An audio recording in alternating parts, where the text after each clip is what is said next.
Assalamualaikum warahmatullahi taala wabarakatuh. Kembali lagi bersama kita. Alhamdulillah kita dipertemukan lagi, dijalankan lagi, dikehendaki lagi oleh Allah Subhanahu wa taala. Puji syukur banyak-banyak. Hadirin semuanya, mungkin kita bertanya, yang mana sih akunya kita ini, Mas? Yang mana sebenarnya akunya kita, sementara di dalam ilmu tauhid itu dibahas bahwa kita itu tidak ada. Kita itu tidak pernah ada. Yang ada hanya Allah Subhanahu wa ta'ala. Yang maha tunggal hanya Allah Subhanahu wa ta'ala. Lalu, Mas, yang mana kita? Ketika kita menafikan diri kita, mengisbatkan Allah, yang melihat Allah, yang dilihat juga tajalli Allah, af'al Allah, yang melihat Allah. Lantas, kemudian siapa saya ini? Di mana saya ini? Akunya saya itu mana? Kemana? Sementara di dalam ilmu tauhid dijelaskan betul-betul seperti apa penjelasannya, hadirin. Penjelasannya di dalam ilmu tauhid bahwa yang ada hanya Allah Subhanahu wa ta'ala. Kita itu tidak pernah ada dari martabat ahadiyah, wahda, wahidiyah, alam malakut, misal, ajsam, insan. Itu tajalliannya nur Tuhan semua. Nur Tuhan ya, bukan Tuhan sebenar-benarnya Tuhan. Dari martabat ahadiyah sampai martabat insan itu adalah nur Tuhan, bukan sebenar-benarnya Tuhan. Tapi nur Tuhan ini esa dengan Tuhan. Tuhan yang dimaksud di sini bukan Rabbul Alamin, bukan Tuhan pencipta alam, tapi Tuhannya zat, Rabbul Izzati. Itulah diri sebenar-benarnya Allah Ta'ala yang kita maksud. Nah, hadirin semua kan, mana kita di sini? Akunya kita itu yang mana toh? Terus kapan kita itu mengaku? Kapan? Nah, di sini apakah kita ini akunya yang tubuh ini? Apakah kita ini yang jasad? Kalau kita yang jasad, kapan kita menciptakan rambut? Kapan kita bisa memilih kita ingin terlahir di keluarga kaya, di keluarga miskin? Kapan kita bisa memilih? Berarti yang kita ini yang mana? Apakah ruhani, Mas? Ruhani mana? Ruhani itu hembusan Allah, rahasia Allah. Kemudian kita ini yang mana, Mas? Nah, begini. Diadakannya kita itu, kenapa kita bisa mengaku ada? Kenapa bisa mengaku melihat? Kenapa bisa mengaku berkalam? Nah, kenapa bisa mengaku kita ini hidup? Kenapa bisa kita mengaku itu kita ini kuasa? Kenapa bisa kita mengaku kita ini bisa berkehendak? Kenapa bisa kita sok tahu? Kenapa? Karena si nafs itulah kita. Yang diadakan itu, wujud sangka-sangka itu, nafs itu jiwa. Nah, kapan adanya jiwa? Sebenarnya di alam malakut itu sudah ada si jiwa. Roh rohani, tapi roh rohani, tajalli daripada roh Nur Muhammad. Rohnya Nur Muhammad. Jadi ketika tajalli namanya ruh ruhani di alam malakut. Nah, di situ mulai. Kemudian dari alam malakut itu naik, turun, bisa dikatakan naik, bisa dikatakan turun. Turun dia ke alam misal, alam ubun-ubun bapak. Kemudian setelah alam ubun-ubun bapak, pindah ke alam ajsam, alam ibu kandungan, alam rahim. Setelah alam ajsam, alam sekarang, alam insan. Nah, kapan adanya? Sebenarnya ketika di dalam tulang sulbi Adam, di tulang sulbi Adam sejak Nabi Adam, disitulah ruh ruhani itu ada. Ruh ruhani ini tajalli daripada Nur Muhammad. Nah, daripada alam malakut, ya, tajalli daripada alam wahdah tadi, wahidiyah tadi, kemudian dari wahdah, dari ahadiyah juga, cuma sudah tajalli dari wahidiyah ke malakut. Nah, alam malakut kepada alam bapa.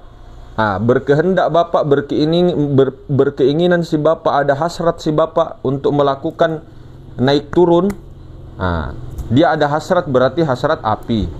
Unsurnya, unsur halusnya api. Kemudian dia bergoyang-goyang naik turun, menggenjot naik turun, itu berarti angin. Naik turun angin, naik turun, naik turun, naik turun, bergerak dia angin. Kemudian pada saat pergerakan itu terjadi, keluarlah air yang suci. Kenikmatan air nikmat itu keluar, keluarnya ke alam rohim. Itu air berat. Setelah itu airnya membeku menjadi tanah, unsur tanah, jasad. Takluk semua di situ. Nah, si jiwa ini diadakannya dari air mani itu. Air mani itu. Kemudian ketika 1 bulan, 2 bulan, 2 bulan itu sudah mulai goyang-goyang dia. Goyang-goyang, Pak.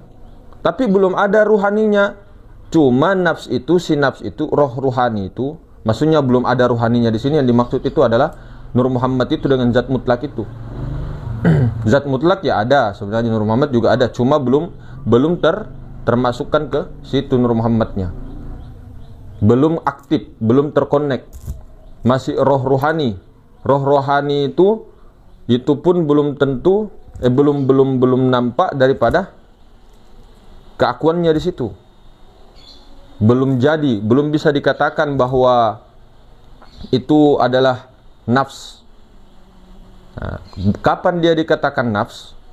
Ruh rohani itu kapan dia dikatakan nafs? Ketika ruh bersatu dengan jasad 4 bulan, di posisi kandungan 4 bulan itu.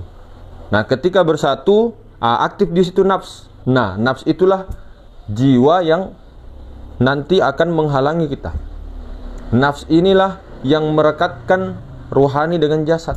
Di tengah-tengah dia, letaknya di sini, di dada. Maka si nafs inilah yang diberikan rasa oleh Nur Muhammad. Nur Muhammad itu kan nyawa yang rasa. Nah, kemudian rasa ini memberikan rasa. Rasa ini memberikan perasaan. Perasaan itulah si jiwa. Pikiran, perasaan. Sehingga dia mengaku bahwa dia yang hidup, dia yang mendengar, dia mengaku dia yang mempunyai tubuh, dia manusia. Artinya dia mengakui semua penglihatan itu, pendengaran itu. Dia mengaku dia yang berbicara, dia yang mengaku dia yang berkehendak, dia mengaku dia yang berkuasa. Padahal yang berkuasa itu sebenarnya Nur Muhammad. Nah, Nur Muhammad juga itu yang berkuasa sebenarnya adalah Nur Ilahi. Nah, yang berkuasa sebenarnya adalah Allah Ta'ala itu sendiri. Artinya Tuhan yang tak bernama itu Rabbul Izzati itu. Akunya Rabbul Izzati itu sebenarnya. Cuma si nafs ini menghalangi, menghijab. Sehingga dia mengatakan aku yang hidup, aku yang melihat. Nah, makanya ada tahap metode mutu qabla anta mutu. Matikan dirimu sebelum engkau mati. Apanya ini yang mau dimatikan? Yang nafs itu, bahasa mati itu bahasa untuk menenangkan. Perumpamaan, artinya ditenangkan kita punya nafs itu sehingga dia tenang, kemudian menjadi nafsul mutmainnah. Itulah dikuasai oleh Nur Muhammad. Nafsul mutmainnah itu dikuasai sudah oleh Nur Muhammad. Tapi kalau masih amarah, nafsu amarah, lawama, sufia, itu masih dikuasai oleh iblis, masih dikuasai oleh sifat-sifat jelek, setan dan sebagainya. Tuh. Maka ketika perasaan ini, nafs ini tidak dikembalikan sebelum ajal tiba, maka nafs ini nanti akan dicabut, ya, dicabut otomatis. Kalau ruhani tidak usah ditanya, itu sudah kembali dengan jelas. Ruhani itu urusan Allah, ruh. Sebenarnya nafs ini juga ruh, tapi sudah tajalli, namanya jiwa sudah. Cuma yang ruh suci, yang ruh itu sudah kembali. Tapi yang disiksa ini masalahnya, yang tersiksa ini, yang sakit ini adalah si jiwa itu tadi. Si jiwa itulah yang tersiksa, karena dia merasakan itu sakitnya itu di alam barzah. Hancur juga jasadnya dan sebagainya. Jadi yang jiwa itu yang dicabut. Tapi kalau orang yang sudah mematikan jiwanya sebelum dia mati, sebelum mati ajalnya putus, sebelum ajalnya tiba, dia mematikan jiwanya itu, dia menenangkan dirinya, mengkoneksikan dengan Nur Muhammad sehingga mati sudah habis keakuan basyariahnya, habis keakuan nafsnya, jiwanya. Karena keakuan jiwa ini selalu bersandar kepada jasad. Diprogram begitu memang. Kalau kita di kesadaran jiwa. Tapi kalau kesadaran nyawa, itu kesadaran Nur Muhammad. Kesadaran sir, kesadaran Nur Ilahi. Nah, sedangkan Nur Ilahi esa dengan Ilahi. Esa dengan Ilahi itu sendiri, artinya Ilahi yang sebenarnya, yang itu Rabbul Izzati. Nah, seperti itu. Jadi jangan sampai kita keliru. Nah, siapa yang mematikan dia punya jiwanya sebelum ajalnya tiba, maka tidak apa lagi yang mau dicabut. Apa yang mau dicabut? Renungkan baik-baik. Apa yang mau dicabut? Sementara si jiwa itu sudah melebur kepada Nur Muhammad. Si jiwanya itu sudah mati, sudah tenang, sudah kembali sekarang. Kembali sekarang dia. Sudah kembali ke Nur Muhammad. Lebur ke Nur Muhammad, baru Nur Muhammad lebur kepada Allah. Apa yang mau dicabut? Pulang-pulang sendiri. Nah, kalaupun ada yang jemput, dirinya sendiri juga. Zat mutlak itulah yang membimbing. Makanya kalau ketika orang yang sudah memulangkan dia punya jiwa sebelum dia meninggal, kemudian dia berpulang, mati betulan, ajalnya putus, maka dia mau dicabut apanya, begitu nah. Kalau bahasa kasarnya, apanya mau dicabut? Sudah pulang duluan. Nafsunya itu sudah pulang duluan, sudah mutmainnah dia, sudah tenang. Tidak ada yang dicabut. Lalu yang keluar nanti mengatakan saya Nur Muhammad, ikut sama saya. Nah, itu tidak dicabut. Nah, itu tidak tercabut. Kalau masih ada diikuti Nur Muhammad itu berarti tingkatan kedua. Artinya makom kedua. Artinya makom kalau bisa dikatakan di bawah Arif Billah lah. Cuma dia ada yang diikuti, tapi Nur Muhammad ini tidak keluar. Nur Muhammad ini tidak keluar. Dia masuk kembali. Kemudian dari pusar itu naik ke ubun-ubun, baru meliputi, terbungkus, baru lenyap di situ. Lenyapnya bukan hancur dan sudah tidak hancur, tetap tidak hancur sama sekali, tapi terbungkus dengan Roh Kudus yang bening itu, sehingga tidak kelihatan. Seperti itu. Itu yang kedua. Kalau tingkatan pertama, dia tidak perlu lagi untuk ikut sama siapa. Dia kan sudah mati, bakok dia sudah bakok, nafsunya itu sudah tidak ada lagi dalam pikirannya setiap hari. Saya hidup, saya merasa melihat, enggak. Di situ sudah ananya Allah terus selama-lamanya sampai meninggal. Ananya Allah tidak pernah lagi turun ke ana basariahnya, tidak pernah lagi ke ana makhluknya, ke ana nafs jiwanya itu, ke ananya yang jiwanya itu terprogram kepada akunya jasad, tidak lagi ke situ. Bakok sudah 24 jam. Nah, itu orang yang wali 124.000 saja di dunia. Itu tidak ada yang diikuti, hadirin. Malaikat maut apalagi tidak mungkin diikuti. Nur Muhammad tidak diikuti. Dia pulang sendiri karena kenapa? Allah Ta'ala di situ tajalli full. Allah Ta'ala sudah tajalli. Tidak ada istilahnya wali Allah itu kan, wali Allah itu bukan sembarangan itu. Wakil, dibilang wakil ini bahasa syariat. Wali Allah itu ya tiada lain sebenarnya. Tajallinya itu artinya semua tajalli, tapi yang paling betul-betul tajalli sifatnya, ilmunya, itu ya wali itu. Namanya juga wakil. Semua kalau mau dibahasa hakikat ya semua wakil-wakil Tuhan lah. Mau itu yang baik, yang buruk, iblis kah, semua itu kan wakil-wakil Tuhan. Cuma yang diinikan di sini, yang betul-betul yang selamat itu selamatnya full. Kalau kita kan setengah-setengah. Setengah-setengah. Merasa saja kan selamat, merasa saja aman, tapi ternyata di dalam ilmu saja, tapi amalnya nihil. Kalaupun beramal 1 menit dalam 24 jam amal ma'rifatnya. Karena kalau kita ilmu ma'rifat itu di mana-mana orang sudah tersebar. Ilmu ma'rifat di kitab ada, di Google ada, di guru-guru juga sudah, alhamdulillah Allah Ta'ala buka. Tapi untuk amal ma'rifat cuma berapa dari berapa orang yang mau mengistiqomahkan musyahadah itu, kefanaan itu sampai ke bako. Nah sementara kita ini dalam waktu 24 jam 23 jam lebih 59 menit kita lupanya, 1 menitnya kita ingat. Itu pun 1 menit terbagi-bagi dalam 24 jam. Misal 3 menit sadar, akunya Allah atau akunya Nur Muhammad musyahadah atau fana di situ 3 detik.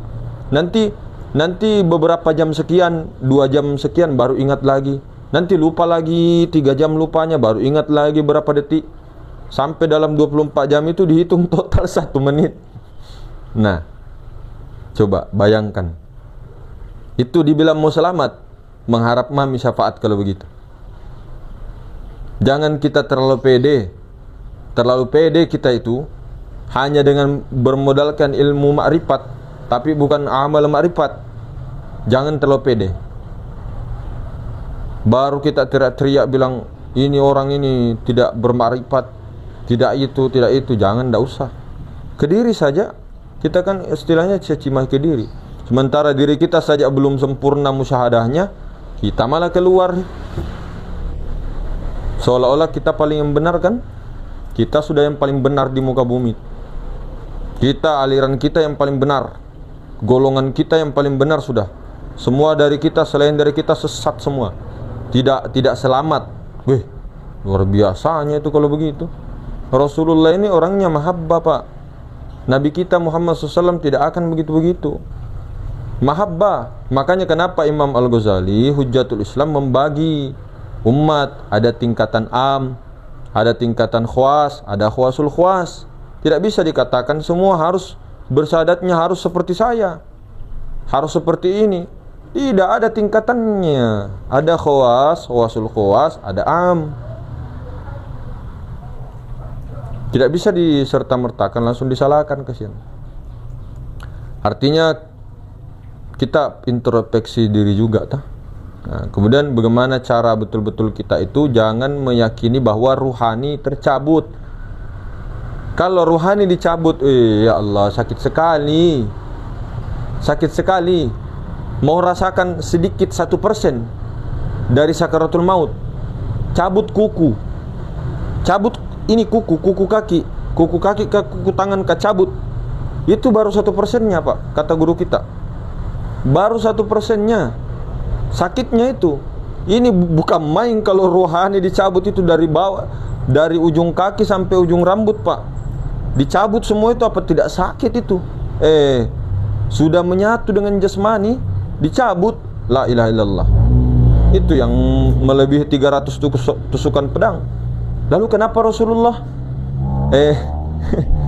Allahumma shalli ala sayyidina. Itu semua ya, ketika Nabi Muhammad SAW bersedekah, ketika Nabi Muhammad SAW ada ceritanya bahwa pernah beliau kena sihirkah, ketika Nabi Muhammad SAW pernah ceritanya dilempari di Taif kemudian berdarahkah, pernah juga Nabi SAW ada ceritanya tentang gigi gerahamnya lepaskah, kena ini dan sebagainya. Itu untuk memperlihatkan saja sisi basyariahnya Rasulullah. Allah Ta'ala perlihatkan supaya dikatakan, oh memang manusia bukan malaikat yang dijadikan. Tapi sebenarnya tidak begitu. Maknanya hakikat sebenarnya itu tidak begitu. Tidak mungkin keluar darah Rasulullah. Tidak mungkin keluar darah ketika peperangan itu. Itu kalau kita belajar sifat jais Rasul. Tidak mungkin sama sekali Rasulullah mengalami rasa sakit ketika sakaratul maut. Sedangkan para wali saja itu kayak mana semua, apalagi Rasulullah pimpinannya para wali, Pak. Rasulullah kena sihir. Ya memang ada hadisnya, Mas. Ya memang ada. Cuma jangan serta-merta bahwa Rasulullah kena sihir begitu. Enggak, itu sebagai contoh. Allah mau bikin contoh.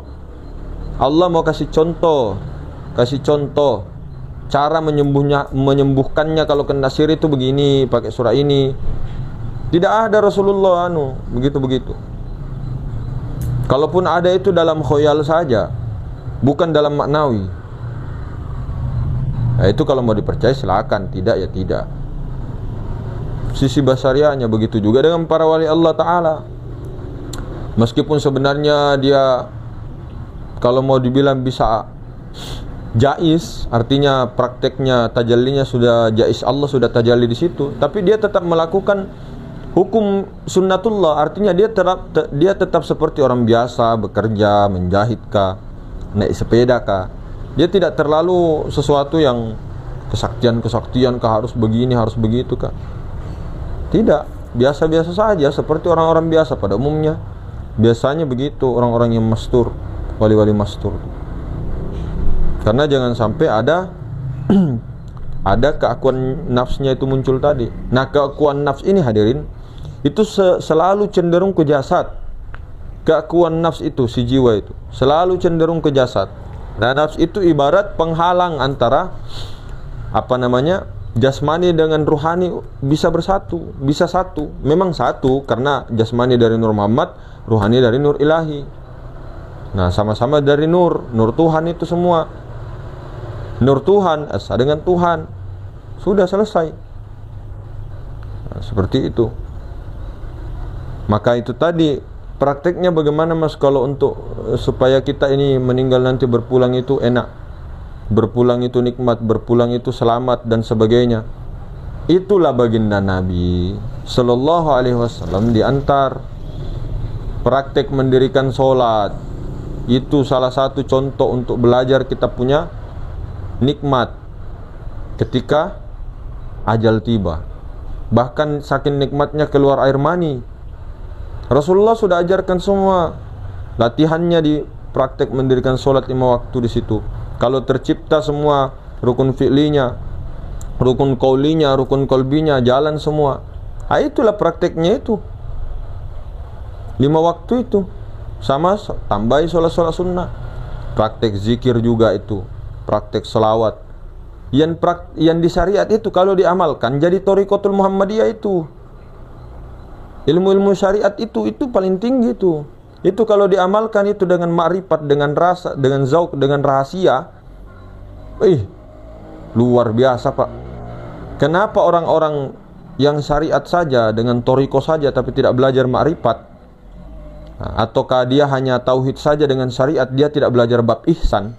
Kenapa tidak bisa jadi wali? Kenapa? Karena tidak ada amal ma'rifat di situ. Dia hanya beribadah saja. Melihat dia, tapi tidak menyaksikan Allah. Tidak menyaksikan Allah Ta'ala. Buta, mata hatinya buta. Sehingga dia zikir beribu-ribu kah? Baca Al-Quran 1 hari 5 juz kah? Mau hafiz Al-Quran kah? Mau imam tarawih kah di masjid? Mau ustadz kondang kah? Dan sebagainya. Tidak bisa, karena kenapa? Dia tidak ada bab ihsan di situ. Tidak ada. Ini bukan semua maksudnya kebanyakan. Kenapa? Orang-orang ahli ibadah juga, misal solatnya sampai full, sampai hitam jidat dan sebagainya. Kira-kira zikirnya, solatnya itu sampai 20 rakaat, sampai 50 bahkan 70 rakaat, tidak jadi wali-wali juga. Bahkan ketika ditimpa masalah dan semuanya, sifatnya berkeluh kesah, mengeluh, menangis, mendoa sama Allah, ya Allah bantu masalah saya. Ini bukan kategori hamba yang dimaksud. Kalau sudah begitu, cengeng namanya itu. Bukan apa-apa ya hadirin. Ya, kalau ada masalah dan sebagainya itu kan karena kekanak-kanakan kita saja. Karena kita itu kurang yakin kepada Allah. Kita itu belum yakin. Yakinnya separuh setengah, jauh iman kita itu. Makanya iman, ma'rifat itu semua bertingkat-tingkat. Ada ini gelisah. Kemudian merasa kayak putus asa dan sebagainya, menangis hingga doa, ya Allah selesaikan masalah. Subhanallah. Kalau orang beriman, tetap dia berdoa, tapi bukan dianya di situ. Bukan dia yang berdoa itu. Allah Ta'ala yang menghendakinya, sehingga dia berdoa dengan keakuannya Nur Muhammad. Nur Muhammad ya, keakuannya siapa juga, sifatnya Allah Ta'ala juga. Kemudian dia juga yang mengabulkan. Dan tidak seperti itu terlalu meratapi ketika ada masalah yang terlalu meratapi, menangis-nangis sehingga dibawa dalam sholatnya, dibawa dalam zikirnya menangis mengingat masalah. Kalau orang-orang khawasul khawas tidak begitu.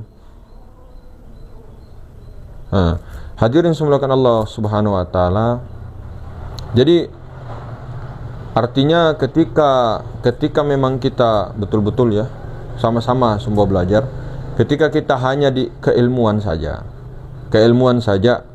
apa bedanya dengan khimar? Khimar kama salil himari, khimar yahmilu asfaro, bagaikan khimar, keledai yang membawa banyak kitab. Khimar, hewan yang paling bodoh sedunia itu hewan khimar. Ya memang kita kan bodoh mas, sifat 20 mustahil. Iya, memang bodoh, zolim dan sebagainya. Tapi yang dimaksud ini ketika sudah tajalli itu memang betul-betul kita bodoh tapi Allah pintar. Ketika sifat alimunnya Allah Ta'ala tajalli kepada si hamba, si insan, itu jadinya pintar. Makanya fatonah. Bukan kita ini bodoh, kita ini bisu, tidak bisa apa-apa, terus tidak ngapa-ngapain. Lah dongo. Masuknya itu kita yang dongo, kita yang bodoh, kita yang buta, kita yang bisu, kita yang tuli, kita tidak bisa ngapa-ngapain. Tapi bukan berarti diam. Jiwanya itu yang diam, baru Allah Ta'ala yang berikhtiar di situ, menunjukkan kebesarannya melalui si hamba, melalui para wali. Sehingga para wali kita lihat bisa membagi ruhaninya, bisa menjadi ini dan sebagainya. Bisa kun fayakun, menghidupkan orang mati. Syekh Abdul Qadir Al-Jilani menghidupkan orang mati, Pak. Datang ke makom, disuruh hidup itu mayat itu. Itu Syekh Abdul Qadir Jilani. Bukan Syekh Abdul Qadir Jilani yang sakti, tapi Allah Ta'ala sudah tajalli di situ. Nabi Isa menghidupkan orang mati, menyembuhkan orang buta. Bukan Nabi Isanya yang sakti. Itu kan kata-kata saktikan karena itu syariat. Kelihatannya kan Nabi Isa, tapi keakuannya Nabi Isa makhluknya di situ mana? Nah, ketika berkalam kun. Nah, kunnya Allah Ta'ala situ sudah. Lain kita. Kalau kita beda, baca mantra. Bismillahirrahmanirrahim. Oh angin, panggilkanlah aku sukmanya si ini. Kun fayakun. La ilaha illallah Muhammadur Rasulullah. Kun fayakunnya kita di situ. Astagfirullah.